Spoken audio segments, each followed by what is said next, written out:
பாண்டிச்சேரியில் இவ்வளோ அழகான ஒரு இடம் இருக்குன்றது உங்களுக்கு தெரியுமா? இது ஒரு பெரிய ஏரி. இந்த ஏரிக்கு பேர் ஊசுட்டேரி. இதோட வரலாறு பார்த்தீங்கன்னா 10ஆம் நூற்றாண்டு காலகட்டத்தில் ஒரு சோழ மன்னரால் இந்த ஏரி கட்டமைக்கப்பட்டது அப்படின்னு சொல்கிறாங்க. இப்போ சமீபத்தில் என்ன பண்ணியிருக்காங்கன்னா, சில நூற்றாண்டுகளுக்கு முன்னாடி என்ன பண்ணியிருக்காங்கன்னா, ஊசின்ற ஒரு பெண்மணி அவங்க இந்த ஏரியை புனரமைச்சிருக்காங்க, சீரமைச்சிருக்காங்க. அதனால ஊசி இட்ட ஏரி, ஊசிட்டேரி, ஊசி இட்ட ஏரி அப்படின்ற பேர் காலப்போக்கில் ஊசுட்டேரி அப்படி மாறிடுச்சு. இந்த ஏரியோட பேர் இப்போ ஊசுட்டேரி தான். இதில் எனக்கு பின்னால் நீங்கள் பார்க்குறீங்க இல்லையா, சின்ன சின்ன தீவு, இதெல்லாம் இப்போ புதுசாக உருவாக்கப்பட்டது. சமீபத்தில் ஒரு 6 ஆண்டுகளுக்கு முன்னாடி உருவாக்கப்பட்டது. யார் உருவாக்குனாங்கன்னா, நமக்கு ஏற்கனவே நல்ல பரிச்சயமான 2 பேர் உருவாக்குனது தான். அவங்கள வச்சு தீவுக்கு பக்கத்திலே போயிட்டு எதுக்காக இந்த மாதிரி ஏரிக்குள்ளே இந்த மாதிரி தீவை உருவாக்குனாங்க, இதனால் என்ன நன்மை, இதில் ஏதாவது தீமைகள் இருக்கா அப்படின்றத பற்றி தான் தெளிவாக பார்க்க போகிறோம். வாங்க போய் பார்க்கலாம்.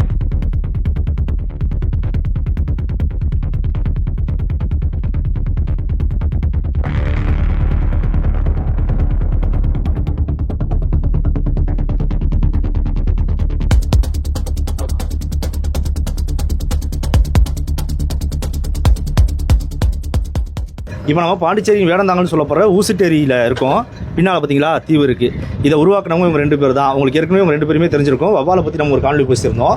அதில் அவங்க பிரபு, இவங்க விமல், அவங்க 2 பேரும் உங்களுக்கு ஏற்கனவே அறிமுகமானவங்க தான். இவங்க தான் இந்த தீவுகளை உருவாக்கியிருக்காங்க. இப்போ ஏன் அப்படி உருவாக்குனாங்க, இதனால் என்ன நன்மைகள்ன்றதை அவங்கள்ட்ட கேட்டு தெரிஞ்சுப்போம். 2 பேருக்கும் முதல்ல வணக்கம். நீங்கள் சொல்லுங்கள், உங்களுக்கு எதனால் இந்த மாதிரி ஒரு தீவை உருவாக்கணும் இந்த ஏரியிலன்ற எண்ணம் வந்துச்சு?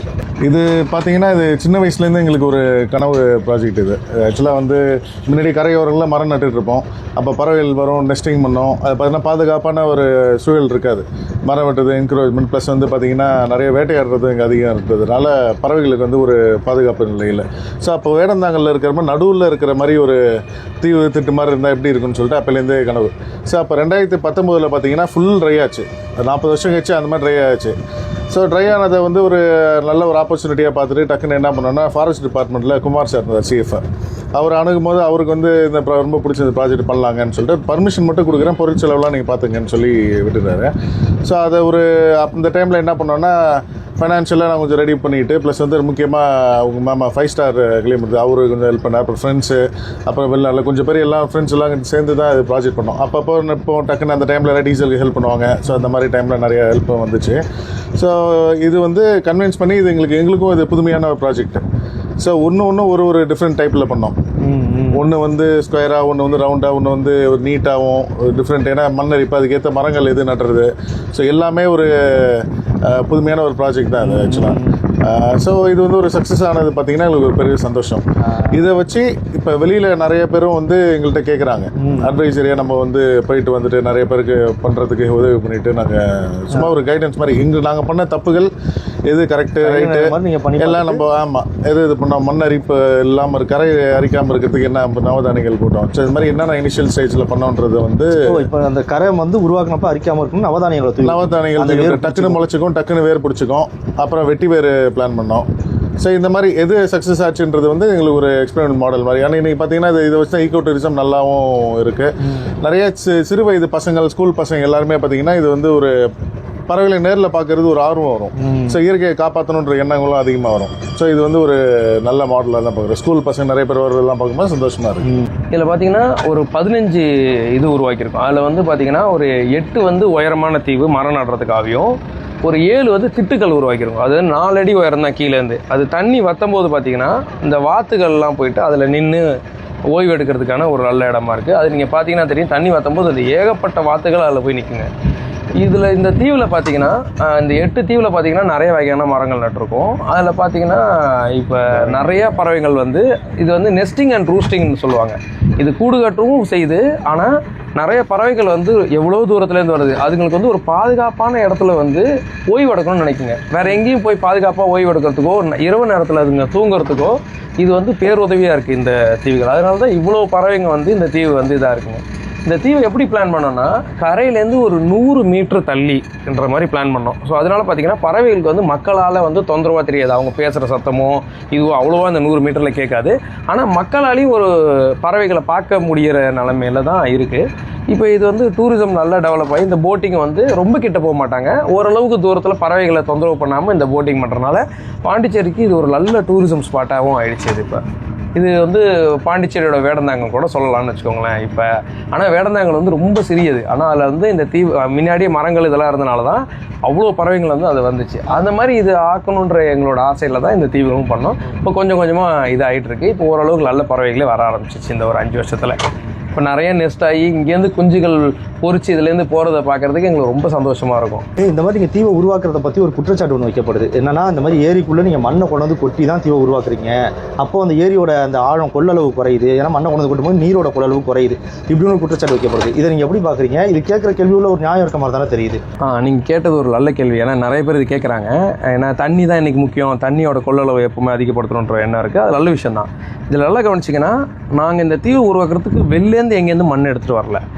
இங்கே உள்ள மண்ணையே நாங்கள் வாரி மேலே தான் வந்து உருவாக்குறோம். இப்போ இதில் பார்த்தீங்கன்னா கொள்ளளவு அதிகமாகும், ஏன்னா உள்ளே இருக்க மண் மேலே வந்துருச்சு. அப்போ அந்த இடத்துல பார்த்தீங்கன்னா அதிகமான கொள்ளளவு இருக்கும். இன்னொரு ஒரு முக்கியமான விஷயம் பார்த்தீங்கன்னா, மொத்தமாகவே இந்த தண்ணி ஒரு காலத்தில் வத்துனா கூட நாங்கள் எடுத்த தீவை சுற்றி ஒரு 10 அடிக்கு மேலே பள்ளம் எடுத்திருப்போம், அல்ல 10 அடி 20 அடிக்கு அகலத்துக்கு எடுத்திருப்போம். அதில் எப்பவுமே தண்ணி இருக்கும். அப்போ பார்த்தீங்கன்னா இங்கே வர பறவைகளுக்கோ மற்ற மிருகங்களுக்கோ தண்ணி குடிக்கிறதுக்கு ஏரியில் ஃபுல்லாக தண்ணி காய்ஞ்சாலுமே அந்த தண்ணி வந்து உபயோகரமாக இருக்கும். இதனால தண்ணியோட கொள்ளளவு அதிகமாகவுமே தவிர குறையிறதுக்கான வாய்ப்பே இல்லை. ஓகே ப்ரோ, இப்போது நீங்கள் இந்த ஏரி இருக்கிற இடத்துலேருந்து மண் எடுத்துன்றீங்க, மண்ணை எடுத்துகிட்டு வேறு இடத்துல போய் உருவாக்குறீங்களா தீவை, இல்லை அப்படியே எடுத்து பக்கத்தில் குமிச்சிங்களா? இல்லை, அப்படியே அங்கேயே மண் எடுத்து அங்கேயே உருவாக்குவோம். ரொம்ப தூரம்லாம் எடுத்துகிட்டு போக மாட்டோம், அங்கேயே தான் சுற்றி பள்ளவத்தவும் உருவாக்குவோம், இந்த பக்கம் மேடாக்குவோம். அப்படின்னு பார்த்தீங்கன்னா அந்த இடம் வந்து சுற்றி பள்ளம் இருக்கும். இது எங்களுக்கு இன்னொரு இதில் பயனாக கிடைக்கும்னா, ஃபுல்லாக தண்ணி வந்து வற்றினாலும் நடுவில் வச்சுருக்க மரத்தை வந்து ஆடு மாடுகள் வந்து மேய முடியாது. அது ஒரு ஆழி, இந்த அரண்மனையை சுற்றி அகழி மாதிரி ஆகிடும். அதனால அது வந்து நமக்கு பாதுகாப்பாக ஆகிடுது. இது இங்கே ஆடு மாடு இந்த இவ்வளோ பெரிய ஏரியில் வரதில்லை, பட் நம்ம வெளியில் உருவாக்கும் போதெல்லாம் இது நாங்கள் அட்வைஸ் பண்ணுறது இந்த மாதிரி தான். அப்படின்னா இப்போ அந்த தீவை ஒவ்வொன்றையும் சுற்றி ஒரு பெரிய பள்ளம் இருக்குது, பள்ளம் இருக்குது, தண்ணி இருக்கும், அதில் நாய்களும் வராமல் இருக்கும், பிரெடேட்டர் எப்பவுமே தண்ணிகள் இருக்கனால மற்ற பறவை இங்கே வந்து கூடு கட்டுற பறவைகளுக்கு வந்து அது ரொம்ப பாதுகாப்பாக இருக்கும் அந்த அகழி இருக்கனால. இந்த தீவுக்கு மேலெல்லாம் மரங்கள் இருக்கிறத பார்க்க முடியுது, நிறைய மரங்கள் இருக்குது, அதில் தான் பறவை உட்காந்துருக்கு. என்ன மாதிரியான மரங்கள்? நம்ம நாட்டு மரங்கள் தான் வச்சிங்களா, இல்லை ஏதாவது வெளிநாட்டு மரங்கள் உள்ள இருக்கா? அந்த மரங்களை எப்படி இங்கே வைக்கணும்னு, ஏன்னா இது தண்ணிக்கு நடுவில் அந்த மரங்கள் இருக்க போது, இங்கே அந்த மரங்கள் தாக்கு பிடிக்கணும் அப்படின்றத எப்படி தேர்ந்தெடுத்தீங்க? இது வந்து கண்டிப்பாக இதில் நேட்டிவ் ட்ரீஸ்ன்னு சொல்கிறேன், நம்மளோட பாரம்பரிய மரங்கள் மட்டும்தான் வச்சுருக்கோம்.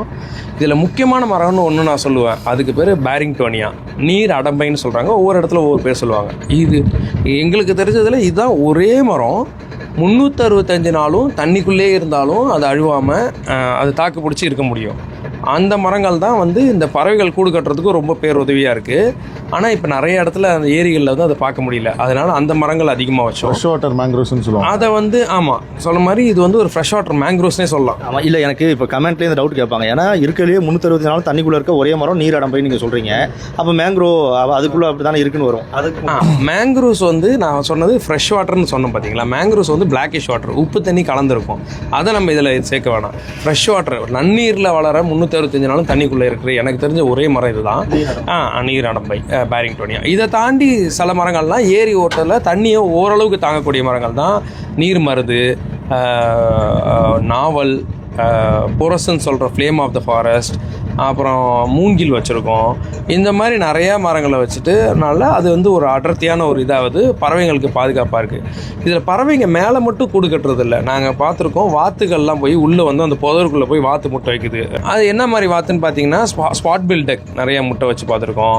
அப்புறம் வந்து பிளாக் விங் ஸ்லிட்டு, அது ஒரு வகையான பறவை, ரொம்ப நீட்டு காலாக இருக்கும். அது பார்த்திங்கன்னா இந்த தீவில் உள்ள மண்ணை வந்து குமிச்சு ஒரு இது மாதிரி கட்டி ஒரு 6 இன்ச் உயரது கட்டி அதில் முட்டை விட்டுது.